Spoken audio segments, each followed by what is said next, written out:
Hello friends, আসসালামু আলাইকুম। সেবান mummy চ্যানেলে আপনাদেরকে স্বাগতম। আজকে আমি আপনাদের সাথে শেয়ার করব খুবই মজাদার একটা রেসিপি, মূলা দিয়ে সিলভার কাপ মাছ দিয়ে রান্না। যারা একদমই মূলা খেতে পছন্দ করেন না, এই রেসিপিটা তাদের জন্য। বড় সাইজের একটা মূলা নিয়েছি। মূলাটা বেশ লম্বা আর মোটা। এইরকম মূলাগুলো কিন্তু খেতে একটু মিষ্টি মিষ্টি লাগে আর গন্ধ থাকে না। আমি মূলায় কিছু মাছ দিব। আমি 3 পিস সিলভার কাপ মাছ নিয়েছি। মাছে আমি লবণ আর হলুদ মাখিয়ে নিচ্ছি। এগুলোকে ভেজে নিব। চুলায় একটা কড়াই দিয়ে কিছুটা তেল দিয়ে গরম করে নিয়েছি। এর ভেতরে কিছুটা লবণ দিয়ে দিচ্ছি। তেলটা গরম হয়ে আসলে এখন আমি মাছগুলোকে দিয়ে দিচ্ছি। এদিকে আমি মূলাটাকে প্রথমে ছিলে নিয়েছি, এরপরে গোল গোল করে এভাবে কেটে নিয়েছি। মূলায়ও আমি হলুদ আর লবণ মাখিয়ে নিচ্ছি। মূলাগুলোকেও আমি ভাজবো। মাছগুলোকে 2 পাশ উল্টে পাল্টে ভালোভাবে ভেজে নিচ্ছি। মাছ ভাজার পরে যে অবশিষ্ট তেল ছিল তার ভেতরে আমি মূলাগুলো দিয়ে দিচ্ছি।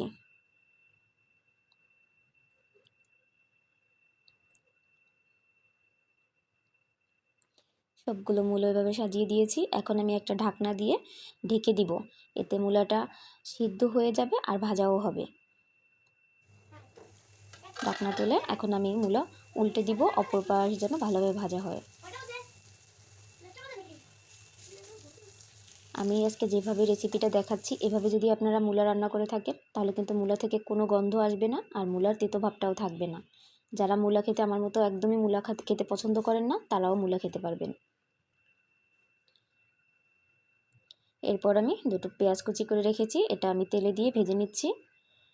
পেঁয়াজটা যখন ব্রাউন কালার হয়ে আসবে তখন আমি এর ভেতরে কিছুটা পানি দিয়ে দিব। এখন আমি কিছু মশলা দিচ্ছি। 1 চামচ জিরা বাটা, 1 চামচ আদা রসুন বাটা আর 4টা শুকনো মরিচ আমি শিলপাটায় বেটে নিয়েছিলাম। এগুলো দিয়ে আমি একটু কষিয়ে নিচ্ছি। এখন আমি লবণের পরিমাণ একটু কমই দিচ্ছি, যেহেতু ভাজার সময় লবণ ব্যবহার করেছিলাম। 1 চামচের থেকে একটু কম হলুদ দিচ্ছি আর 1/2 চামচ ধনিয়ার গুঁড়া দিয়ে দিচ্ছি। মশলাটা কষানো হয়ে গেছে, উপরে দিয়ে তেল উঠে আসছে। এখন আমি ভেজে রাখা মূলা আর মাছ দিয়ে দিচ্ছি। এগুলোকেও আমি একটু কষিয়ে নিব। হালকা একটু পানি দিয়ে নিলাম।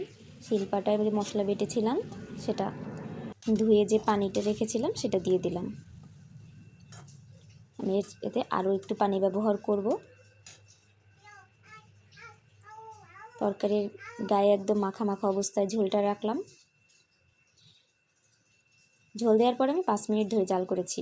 জাল করে পানিটা কিছুটা শুকিয়ে আসছে, আমি কয়েকটা কাঁচামরিচ কেটে দিয়ে দিচ্ছি, সুন্দর একটা ফ্লেভার আসবে।